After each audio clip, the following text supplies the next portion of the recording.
The text message appeared on my phone at 11:47 p.m. on a Tuesday, pulling me from the edge of sleep. You better watch your back. Things are about to get messy. My heart hammered against my ribs as I stared at the glowing screen. The number wasn't saved in my contacts, but I recognized it immediately.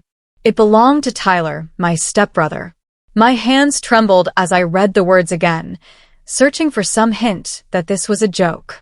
Tyler and I had never been close, but we weren't enemies either. We existed in that awkward space of forced family connection, polite at gatherings but strangers in every way that mattered. This message made no sense. I sat up in bed, my mind racing through our last interaction at Sunday dinner. Everything had seemed normal. He'd pass me the potatoes. We'd talked about the weather. Why would he threaten me now? I took a screenshot of the message, my fingers shaking so badly, I almost dropped the phone. Something told me I would need proof of this later. My name is Amber, and I'm 29 years old, originally from Portland, Oregon. If you enjoy stories like this about family drama and unexpected twists, please subscribe to my channel for more fascinating tales. Trust me, this story gets even crazier. The morning after the text, I woke up exhausted and paranoid. I called Tyler before I could talk myself out of it. He answered on the third ring, his voice groggy with sleep. Amber? What's wrong? It's 7 in the morning.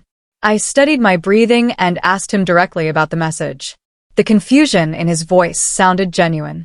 What message? I didn't send you anything. He insisted he hadn't texted me in weeks, maybe months. I described the exact words, the timestamp, everything. Tyler's confusion turned to concern. That's not me. I swear. Someone must have spoofed my number or something. We stayed on the phone for 20 minutes, both of us trying to make sense of it. By the time we hung up, I almost believed him. Almost. But doubt lingered like smoke I couldn't quite clear from a room. That afternoon, I came home to find my front door unlocked. I always locked it. Always. My heart raced as I pushed it open slowly, half expecting someone to be inside. The apartment looked normal at first glance, but something felt wrong. My coffee mug sat on the wrong side of the kitchen counter. A book I'd left on the coffee table was now on the shelf. Small things. Easy to dismiss as my own forgetfulness. But I knew better. Over the next few days, the small incidents continued. I found a sticky note on my bathroom mirror that read, "Paying attention yet?" in handwriting I didn't recognize. Someone had moved my car keys from the hook by the door to the kitchen table.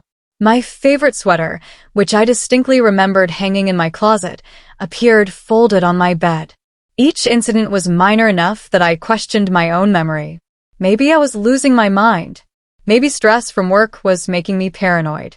But the pattern was too consistent. Someone was deliberately trying to unsettle me, and they had access to my apartment. I started documenting everything with photos and timestamps. I checked my locks obsessively and considered installing cameras. The worst part was not knowing who to trust. Tyler had seemed genuinely confused on the phone, but the original message came from his number. Could he be lying? Or was someone else using him as a cover? That Sunday, I went to my father and stepmother's house for our weekly family dinner. I needed to observe everyone, to look for signs of guilt or unusual behavior. Dinner at my father's house felt different that night. I sat across from Tyler, watching his every movement for signs of deception. He seemed normal, joking with his younger sister, asking our father about his golf game. My stepmother, Veronica, sat at the head of the table like a queen surveying her subjects. She'd married my father 5 years ago, bringing Tyler and his sister into our lives. I'd tried to build a relationship with her, but Veronica had a way of making me feel like an outsider in my own father's home. Amber, you look tired, Veronica said, her voice dripping with false concern. Are you sleeping well? The question felt pointed, deliberate. I forced a smile and said I was fine. She exchanged a quick glance with my father that I couldn't quite read. Throughout the meal, I noticed Veronica watching me with unusual intensity. When I excused myself to use the bathroom, I passed by her study and saw her phone sitting on the desk. An impulse seized me. I knew it was wrong, but I had to check. My hands moved quickly, waking the screen. It was unlocked. I scrolled through her messages, heart pounding. Nothing suspicious appeared in the recent conversations. But as I was about to put it down, I noticed she'd deleted a conversation with someone today. Who deletes messages the same day they send them? I couldn't shake the feeling that Veronica was involved somehow. The way she'd looked at me during dinner, the deleted messages, the pointed questions about my sleep. It all felt too calculated. But I had no proof, just suspicion. I decided to talk to Tyler again, this time in person. We met at a coffee shop near his office on Monday afternoon. He looked uncomfortable, stirring his coffee repeatedly without drinking it. Something weird is happening, I began, and told him about the incidents in my apartment. His face paled as I described each one. Amber, I swear it's not me, he said, leaning forward. But I need to tell you something. He glanced around the coffee shop as if checking for eavesdroppers. My mom has been acting strange lately. She keeps asking me questions about you. Where you work, what your schedule is like, if we talk often. My stomach dropped. Why would she ask that? Tyler shrugged, but his jaw was tight. I don't know, but she's been really intense about it. She also asked me for my old phone last week. Said she wanted to donate it to charity. But I saw it in her car a few days later. Tyler's revelation changed everything. If Veronica had his old phone, she could have used it to send that threatening message. The pieces were starting to fit together, but I still didn't understand why. What would she gain from intimidating me? I decided to confront my husband, Malcolm, about his mother that evening. Malcolm and I had been married for 2 years, and his relationship with Veronica had always been complicated. She'd raised him as a single mother after his father left, and that bond was unbreakable.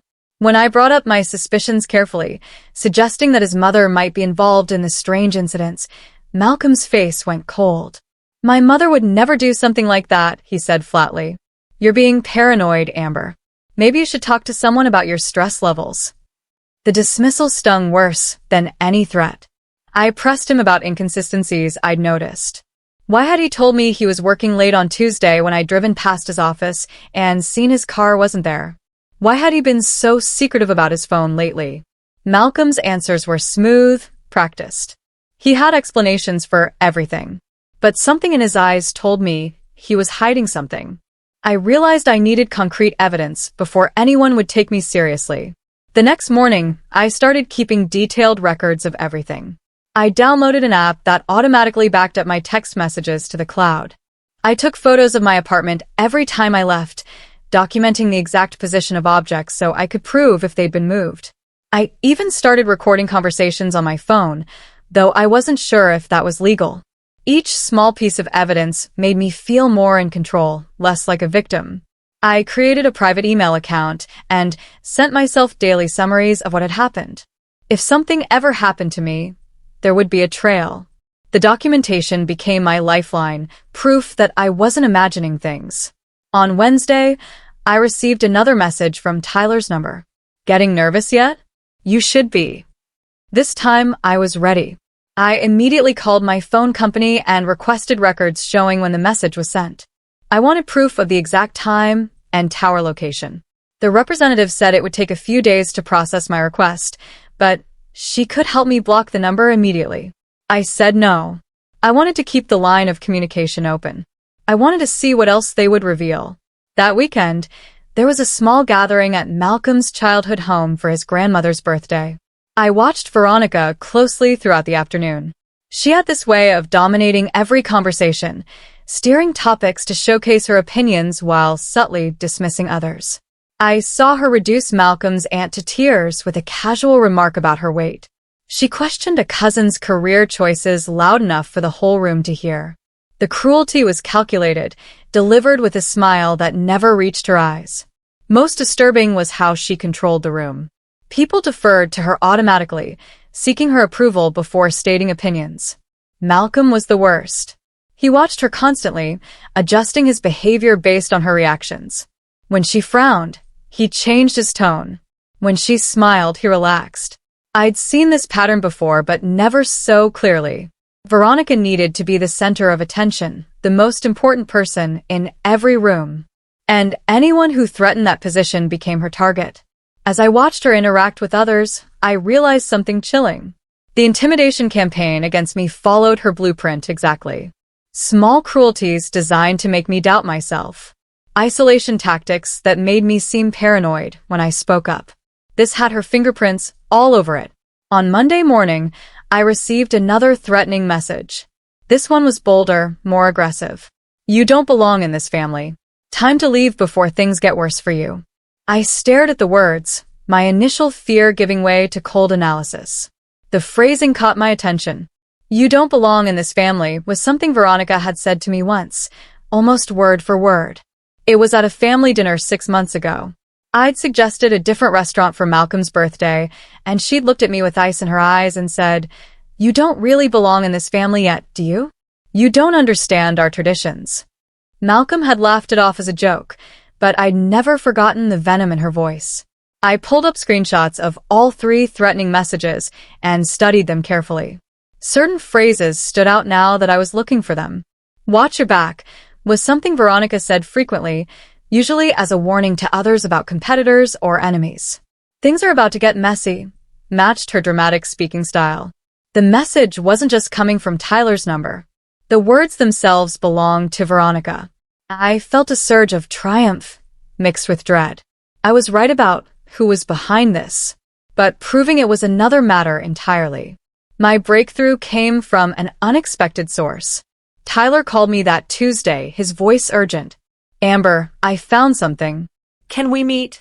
We met at the same coffee shop as before.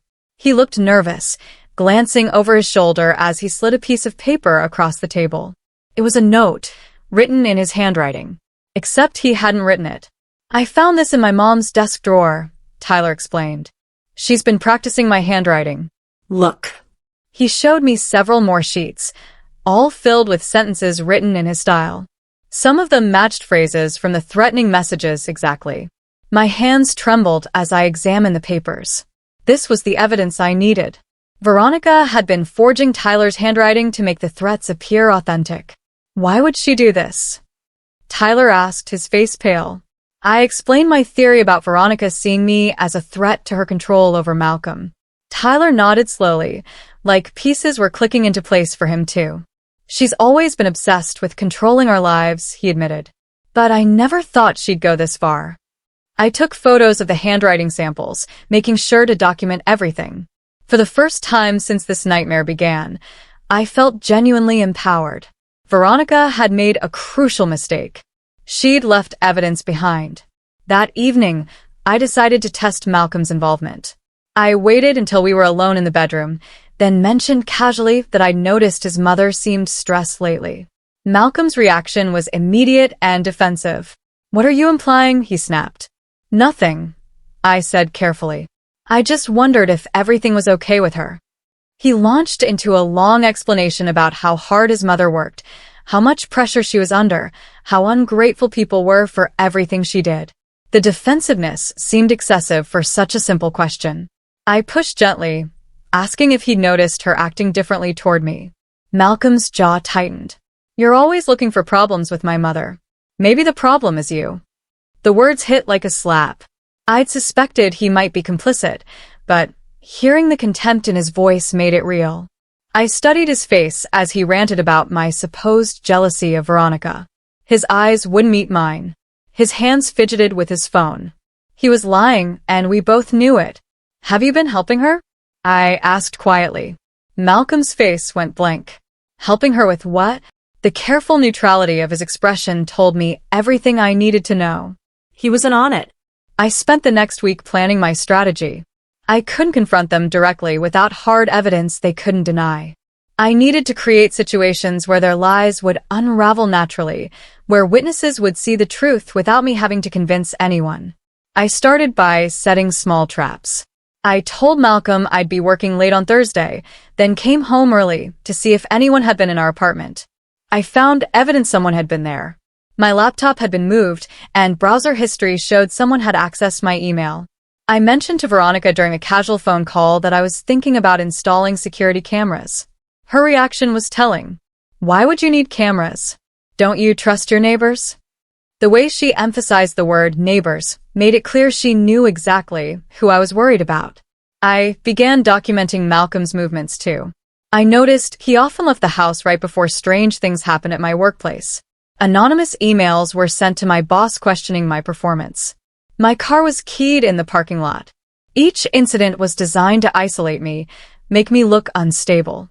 I created a timeline matching Malcolm's absences with each incident. The pattern was undeniable. My first major trap came during a family brunch that Veronica insisted on hosting. I'd mentioned to Malcolm the night before that I was considering taking a job offer in another city. I knew he'd tell Veronica. I wanted to see how she'd react. During brunch, Veronica steered the conversation toward career choices and loyalty to family. Some people think they can just run away when things get difficult, she said, looking directly at me. But family should always come first. I saw my opportunity. That's interesting, Veronica. Because I've noticed family members should also respect each other's boundaries. Like not going through each other's personal things or sending threatening messages. The table went silent.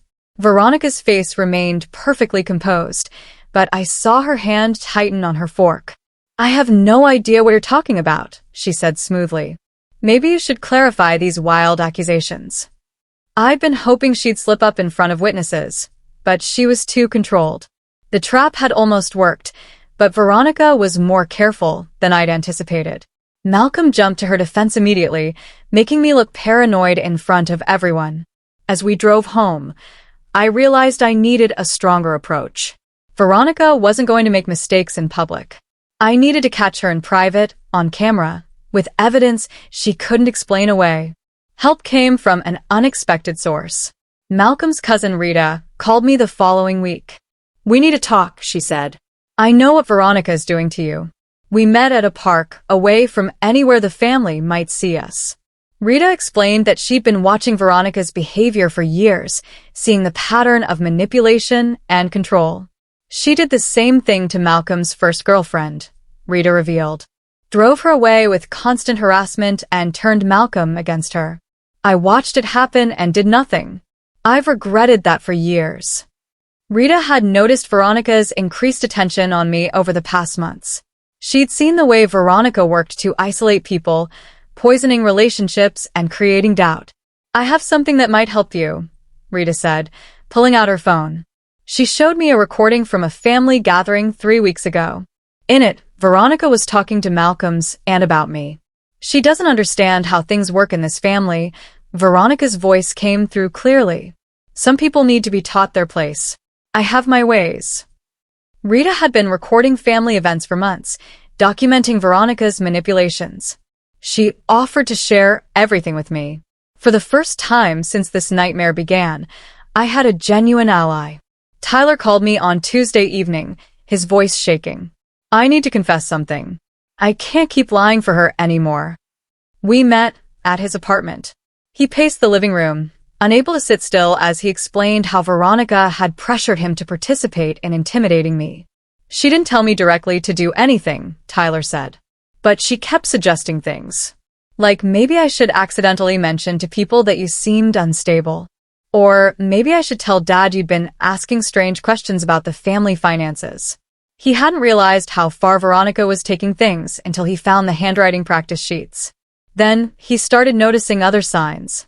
Veronica asking detailed questions about my schedule. Malcolm being unusually secretive. The whole family being mobilized in subtle ways to make me feel unwelcome. She gave me her old phone to donate, Tyler continued. I found text conversations she deleted. Messages to Malcolm about you. Plans about how to make you leave the family. This was exactly the proof I needed. Tyler agreed to give me access to the phone and provide a written statement about what Veronica had asked him to do. The web was closing in on her, piece by piece.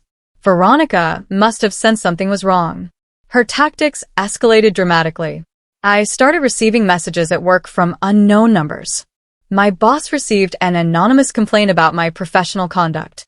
Someone called my landlord claiming I was violating my lease. The attacks were coming faster now, more desperate. She was trying to corner me, force me into a position where I'd have to leave or break down completely. But I was ready now. I documented every incident, linked each one to times when Malcolm or Veronica had specific knowledge of my schedule. Rita helped me identify patterns and connect dots I might have missed. One evening, I came home to find Malcolm in our bedroom with my laptop open. He hadn't heard me come in. I watched from the doorway as he read through my emails, taking photos of the screen with his phone. "What are you doing?" I asked calmly. He jumped, nearly dropping the phone. His face went through several expressions before settling on anger. "This is my apartment too. I have a right to use your laptop." But we both knew that wasn't what this was about. He'd been caught spying for his mother, gathering intelligence to use against me. I spent the next 2 weeks building an ironclad case.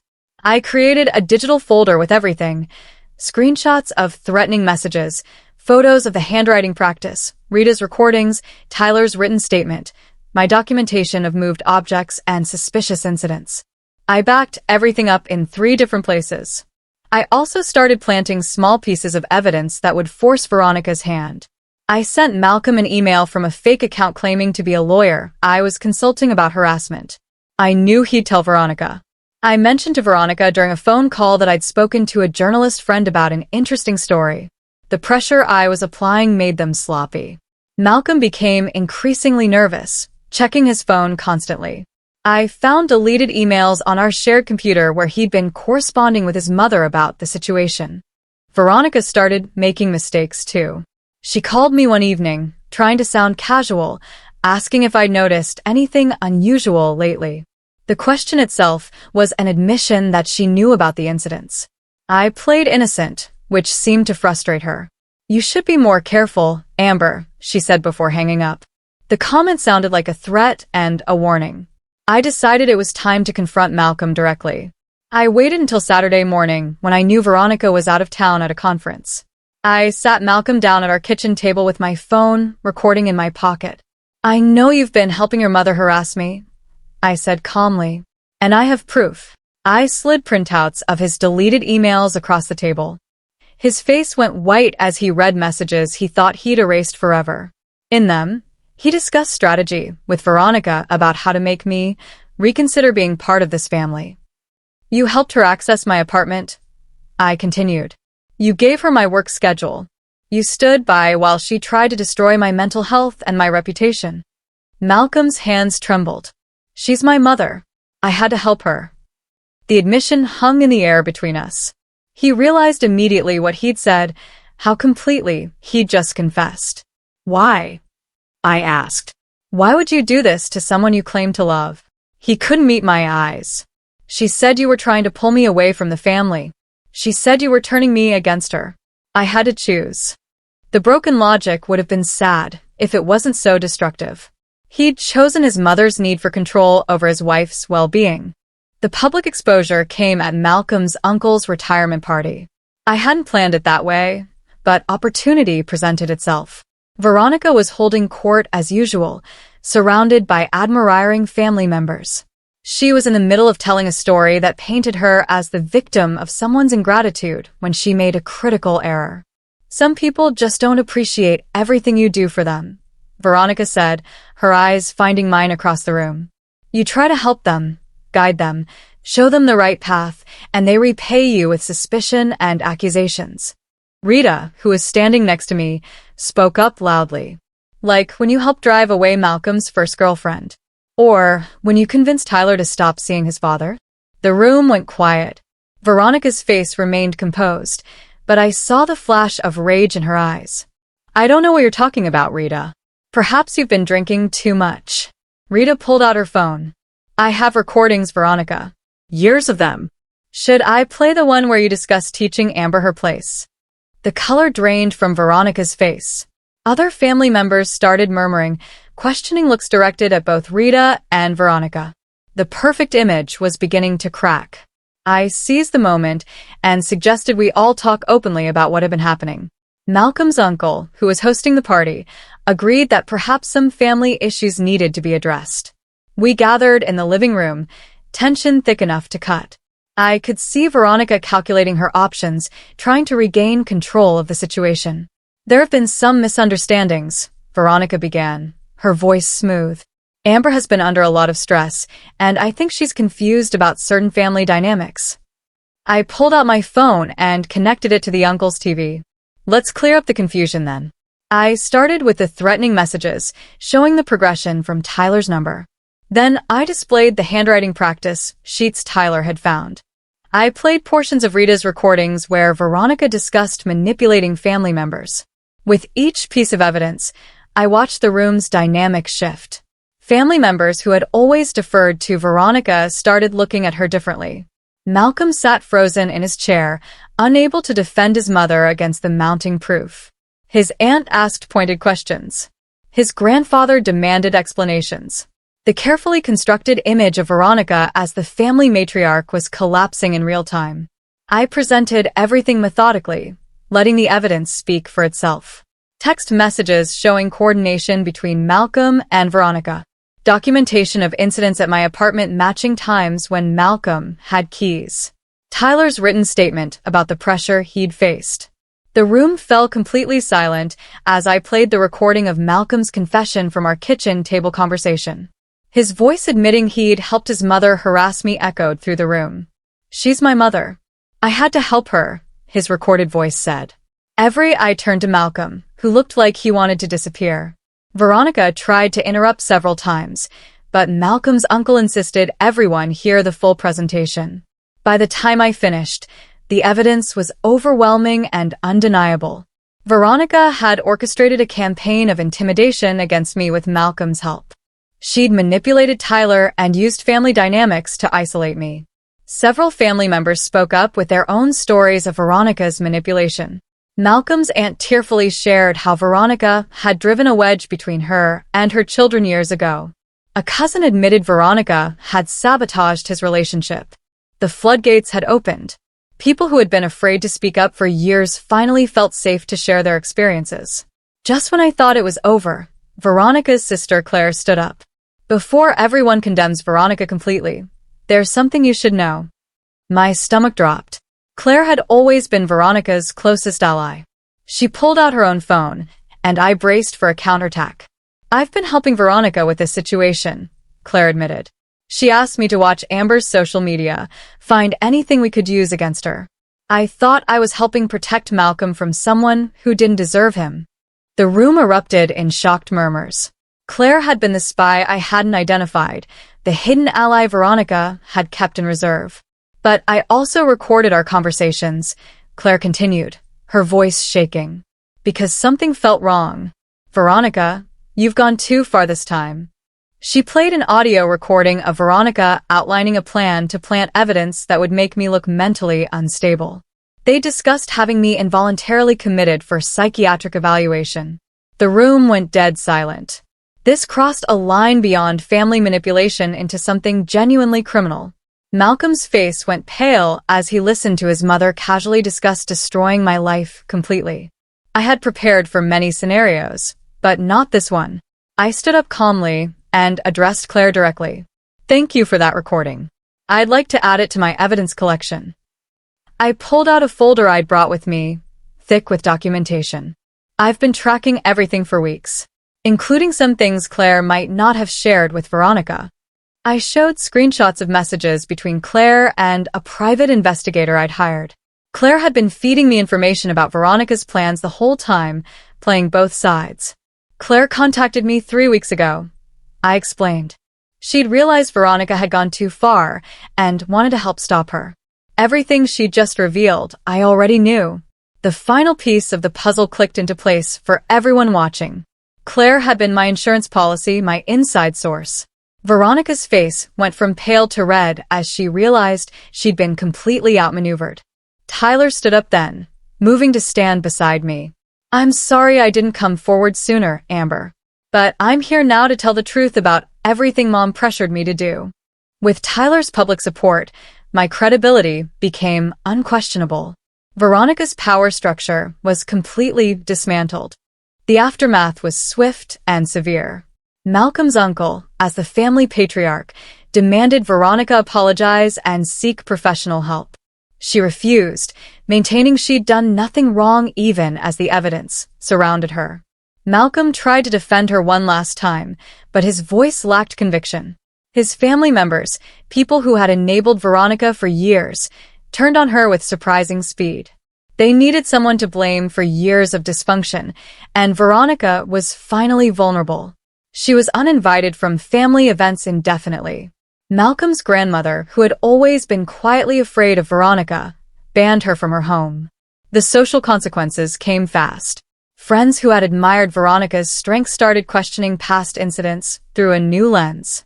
Her reputation in the community suffered as people realized the manipulation that had been happening. For Malcolm, the consequences were more personal.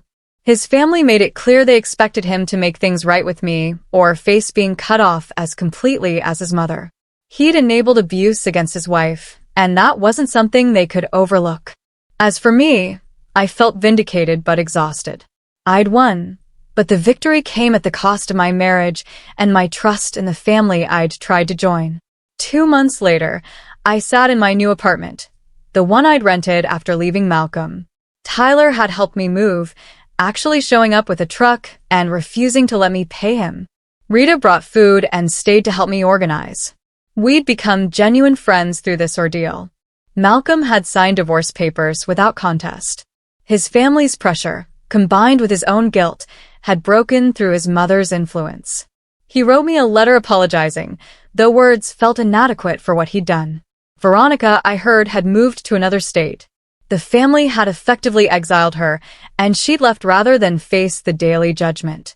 Claire reached out to apologize for her initial involvement and to make sure I had everything I needed.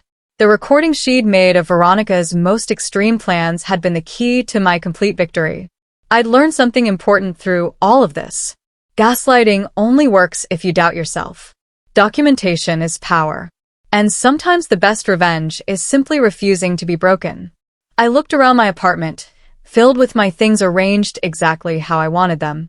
No one had access but me. No one was watching or waiting to undermine me. I'd emerged from this nightmare stronger, wiser, and finally respected. My phone buzzed with a text from Tyler. Lunch this weekend? My treat. You deserve it. I smiled and typed back yes. I'd survived the worst my new family could throw at me and came out the other side with allies I'd never expected. The threatening message that had started this whole ordeal seemed like ancient history now.